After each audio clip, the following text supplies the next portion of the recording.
Olá a todos que estão participando do Congresso Aprendizagem Viva. Meu nome é Sabrina Bittencourt. Eu vivo aqui no México agora com a minha família. Eu sou mãe de 3 grandes mestres, um jovem de 13 anos chamado Gabriel, uma menina de 6,5, que é a Raquelzinha, e um pequenininho de 4 anos e meio, que é o Davizinho.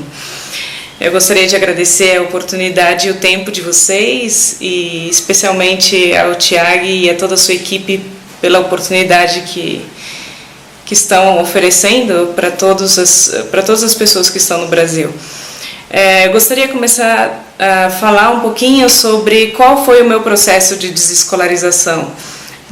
Às vezes a gente fala muito sobre desescolarizar os filhos, mas e a gente, os pais geralmente demoram mais tempo para tirar a escola de dentro de si.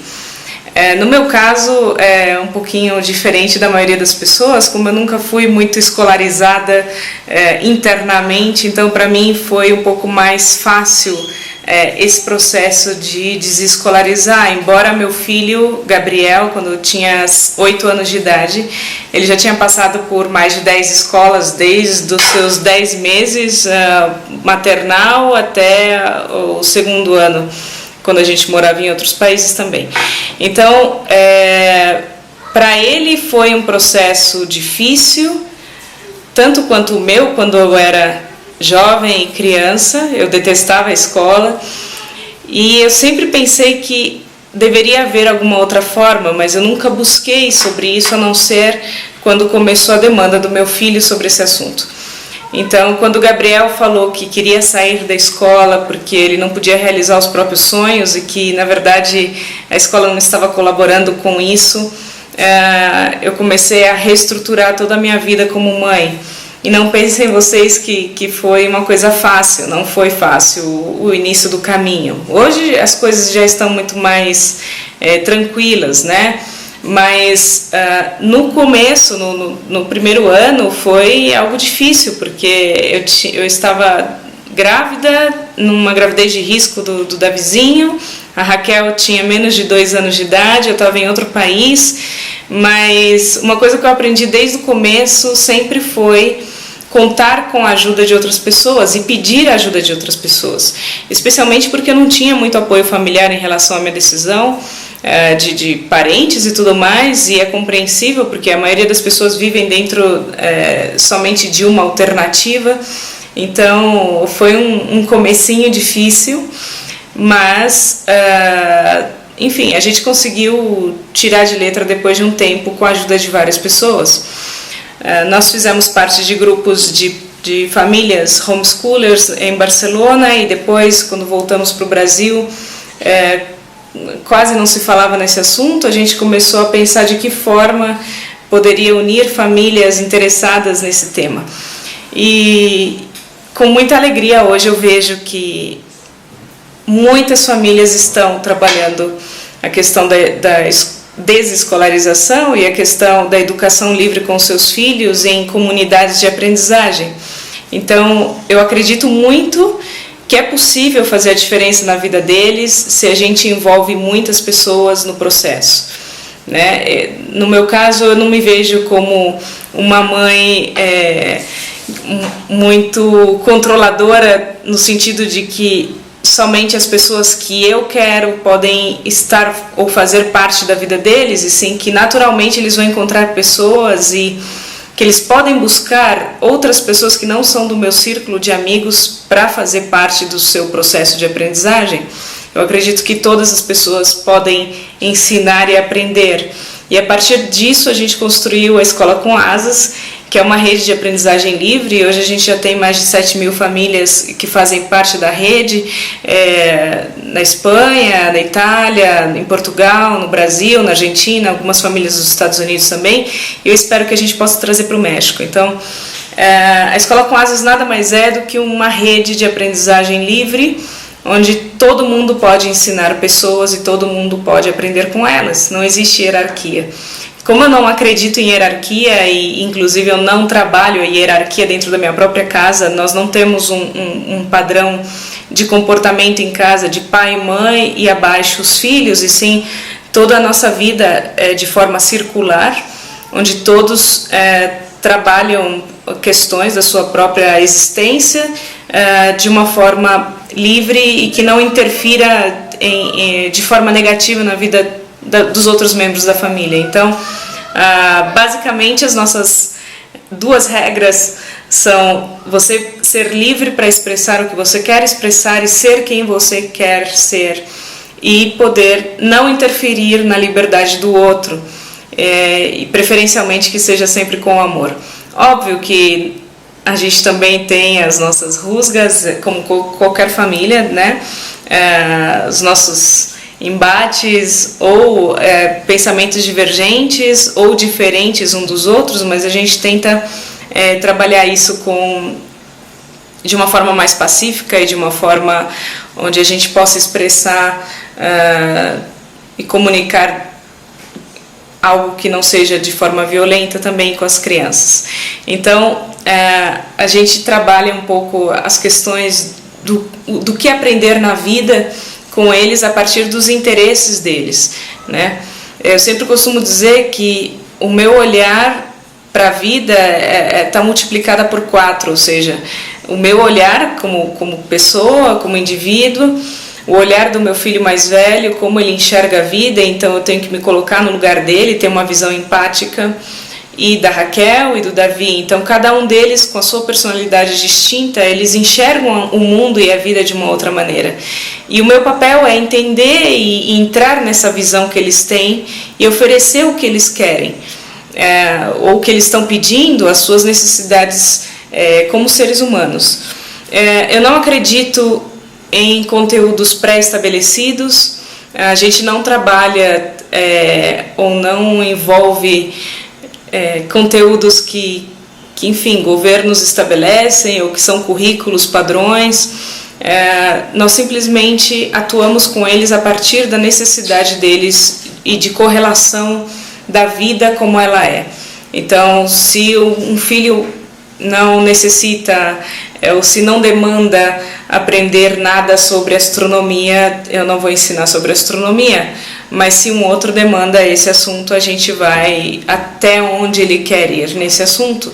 Então, essa é a nossa forma de viver. Na Escola com Asas, a gente propõe que as famílias também elas possam interagir entre elas, que elas possam trabalhar em conjunto com várias áreas da vida, alimentação e saúde, natureza, cidadania, cultura nacional e internacional, jogos, artes, empreendedorismo social, inovação e tecnologias de baixo custo, economia colaborativa. Então, são muitos temas que podem ser explorados por todos. E cada pessoa sempre vai gostar de uns temas ou de outros, e a gente pode fazer tudo em conjunto, de forma colaborativa, de forma cooperativa. Eu não acredito em competição, eu acredito em cooperação. Eu acredito que competição é uma forma, dentro da evolução humana, muito adolescente e imatura de viver. A gente sabe que quando as cidades ou as pessoas elas vão amadurecendo, para economizar energia, elas colaboram entre si, não competem entre si, porque todo mundo tem direito de viver uma boa vida. Então a gente acredita muito nisso. Me perguntaram também qual é a relação da desescolarização, que muita gente entende como sendo um processo de afastamento social. Isso é uma falácia, é uma mentira, né? A gente não pergunta para as pessoas que idade elas têm para fazer amizade com elas. Então, por que a gente tem que repetir isso no dia a dia com as crianças? Que elas tenham que estar somente com pessoas da sua idade ou somente dentro da escola ter os seus amigos. Eu acredito que muitas oportunidades a gente tem de interação com pessoas de várias idades e em vários ambientes, que não seja necessariamente num único ambiente que é o escolar. Então, como eu não acredito na escola, e muito menos no sistema até hoje vigente, tradicional, eu não posso eu não tenho condições de falar nada a respeito de escola que seja algo bom, porque eu não vivenciei isso e meus filhos tampouco. Então, o que eu tenho para dizer é que nós somos pessoas sociáveis e a gente sempre está em locais e com muita gente diferente, e eles têm amigos virtuais e amigos que estão mais presencialmente, conversam com eles, estabelecem amizades com pessoas de todas as idades, de todos os estratos socioeconômicos. A gente vê isso como uma riqueza e não como algo ruim. Então, sobre comunidade de aprendizagem, é importante sim ter um núcleo onde tenham pessoas de confiança, onde eles sintam confiança, né? Eu conheci muitas redes no Brasil super interessantes que trabalham essas comunidades de aprendizagem. Nossa família, como é muito nômade, a gente estabelece os nossos amigos rapidamente em todas as cidades ou países que a gente vai. E vai buscando também famílias de todos os tipos, não somente famílias desescolarizadas. A gente tem muitos amigos que têm os filhos na escola e a gente respeita a sua decisão, obviamente, e convida para vir em casa, e os nossos filhos vão na casa deles também. Bom, me perguntaram também sobre que projetos que a gente está cuidando aqui, sobre educação, inovação na área de educação. Na verdade, a gente criou um programa tanto para jovens de altas capacidades, que é um coletivo com o qual eu trabalho há muito tempo, há muitos anos já, e que geralmente não tem na América Latina grandes oportunidades para desenvolver seus talentos. Então a gente vai fazer um programa especial para 3.040 jovens aqui no México, de altas capacidades, que vão trabalhar com tecnologias exponenciais e desenvolver soluções, empreendimentos sociais, startups, patentes, que trabalhem em temas como água, desenvolvimento urbano, equidade de gênero, alimentação saudável, educação, saúde, enfim, são alguns dos temas, energias renováveis também, são alguns dos temas que eles vão trabalhar a partir da experiência dos melhores professores nessas áreas nas universidades como Stanford, MIT, Universidade de Chicago, Singularity University da NASA, Unesco de Barcelona e algumas escolas, colleges, né, da Finlândia. Então, esse é um dos projetos. O outro é Laboratório do Futuro, que é uma iniciativa para ajudar jovens de 18 a 25 anos que estão nos institutos tecnológicos superiores aqui de Jalisco, e depois vai ser ampliado para todo o país. Então, é uma oportunidade, uma responsabilidade muito grande de colaborar com a educação desses jovens, dessas crianças aqui no México. Todo o processo é muito livre e de criação e imaginação, e também a gente trata muito de inteligência emocional e liderança de si mesmo, né, com todos eles, e também que todos os projetos sejam colaborativos e cooperativos.